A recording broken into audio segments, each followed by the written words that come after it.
So you're tired of trading all your time for money, and this year you tell yourself you're gonna pick up a side hustle to make some extra income. So you do some research online and you come across this business model called Turo, and you figure this is something that you might be able to give it a shot or try. But where exactly do you start? Whether you're completely new to Turo or you already have some cars on the platform, but you kind of want to see what's in store for 2023 and you'd like to get some insight from a Turo Grandmaster on what exactly my 2023 predictions are, or just get some tips on starting in this business for 2023, well, then you've came to the right place. I've been doing these Turo forecastings on my channel for the last couple of years. I have to admit, every year it's like a different obstacle or a different challenge based on what's going on at the time. So this is definitely a business that you got to bring multiple tools to the table. One tool will not work for every year. So something that's worked the last couple of years might need some adjusting, some shifting around. So stay tuned to the very end of the video to make sure you get all the value out of this. If you're new to the channel, I mostly make videos about my Turo business, but I also like to share my entrepreneurship journey in effort to motivate and inspire some upcoming entrepreneurs. So if at any point in this video you're getting value out of this, definitely go ahead and smash that like button. And if you think you like watching content like this, then definitely go ahead and subscribe to this channel. So 2022 was definitely more challenging than 2021, only because all the free government money that was floating around start pretty much drying up. And the days where people used to put 2013 Nissan Altimas on the platform and rent them for $60 plus a day, well, those days are pretty much over. People are more inclined to spend free money than they are the money that they're working for. So I'll start off by giving some quick tips to those looking to start off this year. Then I'll give my prediction on how I feel like the car rental market is going to play out for the remainder of 2023. So the first thing you want to do this year before jumping into the business is do some market research. You don't want to just throw cars on the platform blindly and just, pretty much get prices out of thin air. Either you can go right on the Turo platform as a guest, search your area, pick a date that's further out. I like to search at least a month out, and pick a slower time of the week. So I usually like to search for cars from a Monday to a Thursday, and I like to pick this date to be a month out. This ensures that I'll pull up as many listings in my area as possible just to see what my market looks like. You can also use the Turo calculator to try to search on a particular vehicle to see what the average revenue for that vehicle is, but take this number with a grain of salt because Turo is just throwing out the averages. And a website that I like to use is carsync.io. It's a great place to do market research. You can see what cars in your area go for or how much to price a car as far as the low and the high. But this is also averages coming right from Turo's website. So again, take this with a grain of salt. But carsync.io is also great for when you do list your car on the platform because you could track different metrics and you could track your reservations. It'll even show you if the guest that's renting your car is a repeat guest or a first-time guest.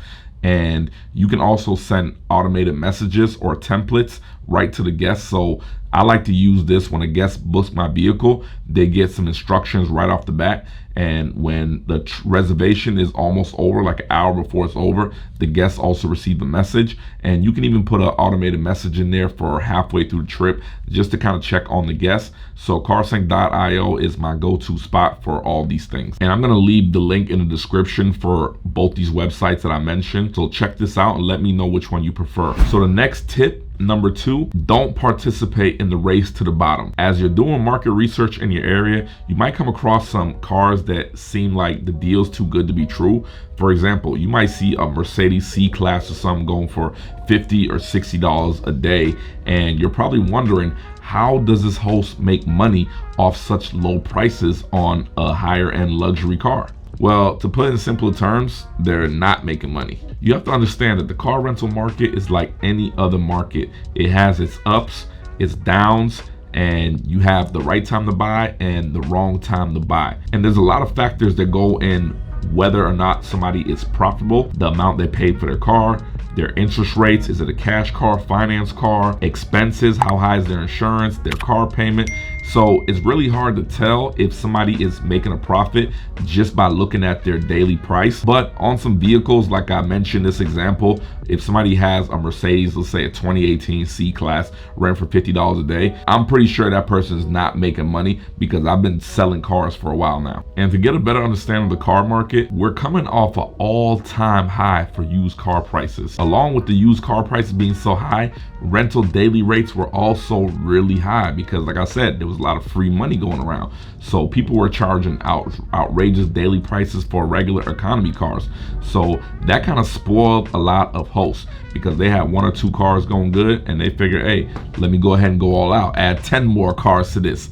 Well, now that the market has kind of leveled off a little bit, there's been a correction. A lot of these people are stuck in car notes that they bought from last year, and now that the daily prices are not sustainable anymore, they're pretty much having to put that car out there for anything just to make some kind of money to help them pay down their car note, pay down their insurance. So a lot of these people are what you call underwater in the deal. And I gag every time I see somebody online trying to teach other people how to acquire 10 cars with 1 inquiry, because I'm like, do these people not understand that there is this thing as over leverage? And there's so many hosts out there that are underwater because of this.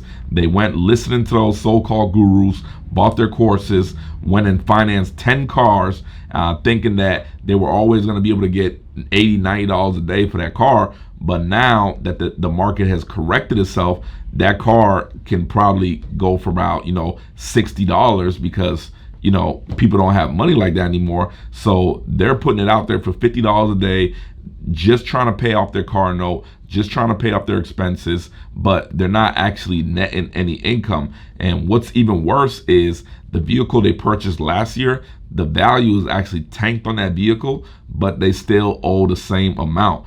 So they're really getting killed to depreciation. If that car was to get, let's say, in a total loss right now, they might get, for example, just throwing out some rough numbers out there, I'm not talking about any one specific person, but let's say you bought the car last year for $28,000.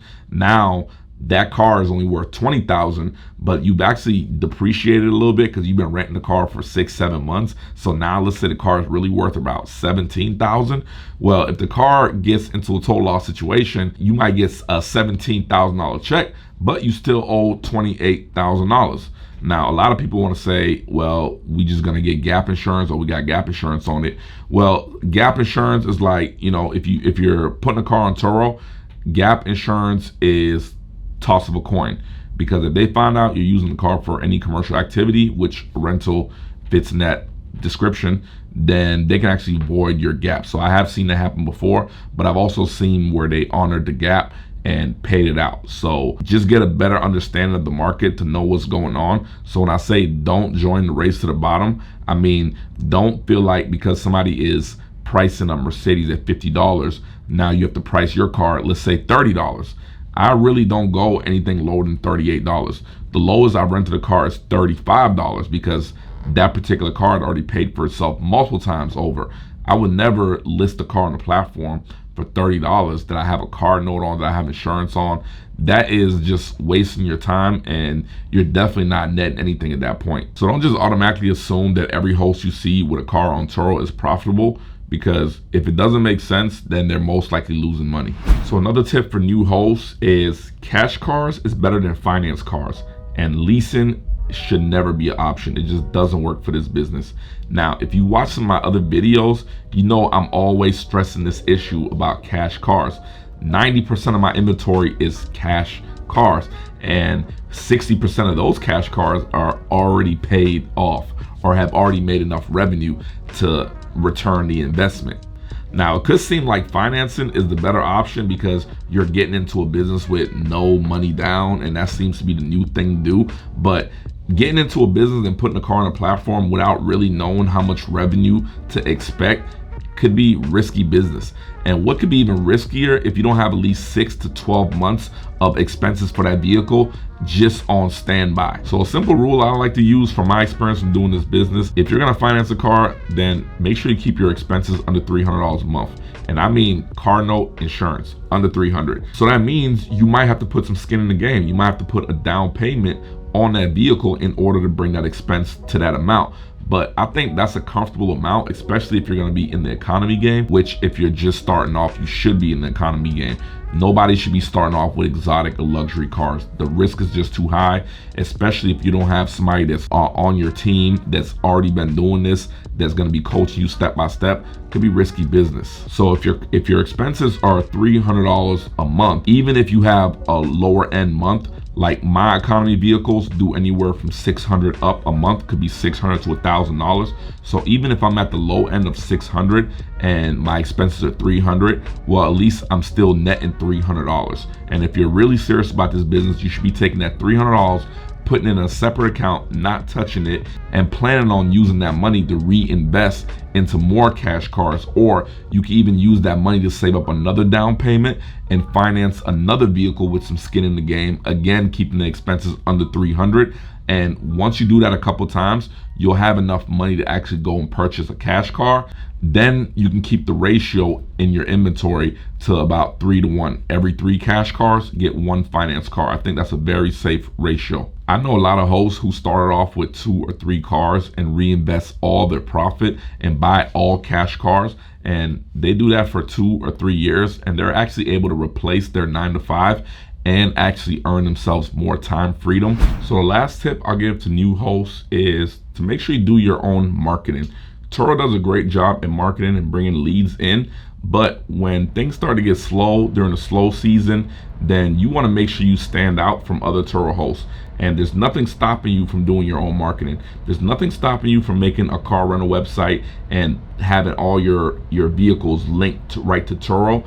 There's nothing stopping you from promoting your Turo link. It's pretty easy to make a QR code that you can put on business cards or flyers, or I've seen hosts put QR codes on tags or tag covers just to kind of promote the car.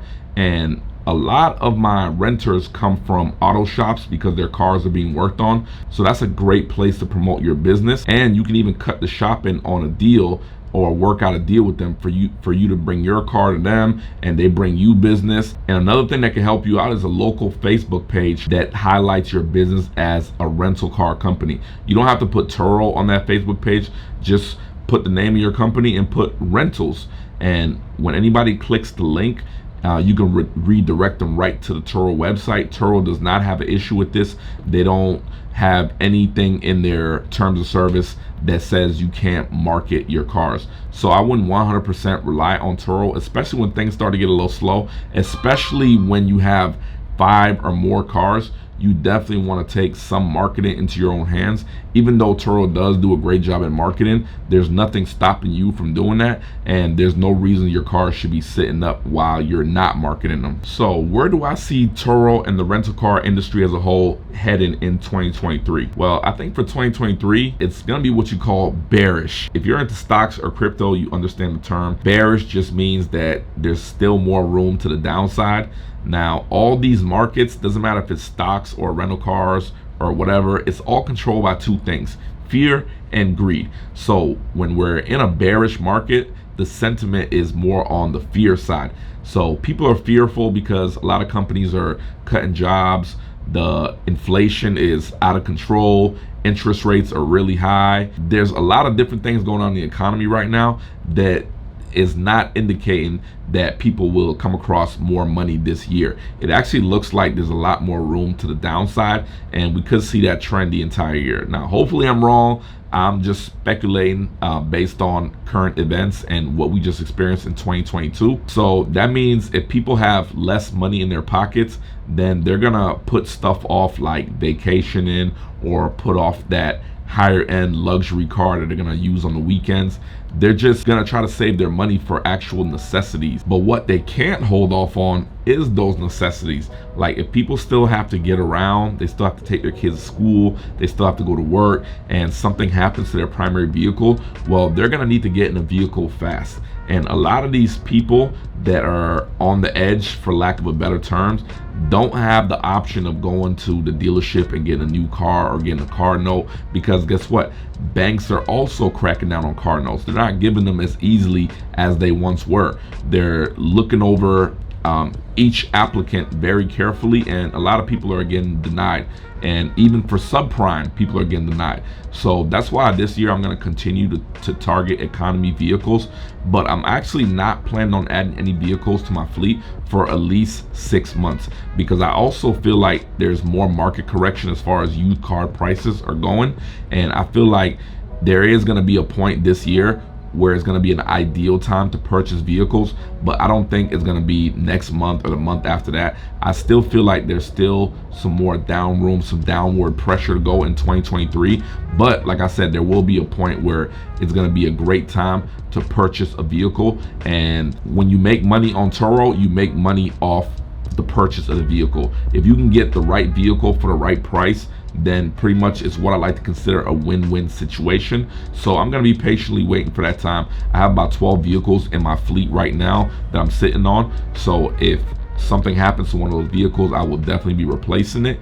But other than that, I'm not going out looking for newer vehicles, because I want to be able to get the best deal possible. And I plan on making content on this channel where I'm watching the car market and watching prices, whether they're going down or going up, watching the interest rates on used car loans. So if you guys are interested in things like that, definitely make sure to subscribe to this channel. If you got any value out of this video, definitely hit the like button. And I appreciate you guys sharing this time with me, and I will catch you guys next video.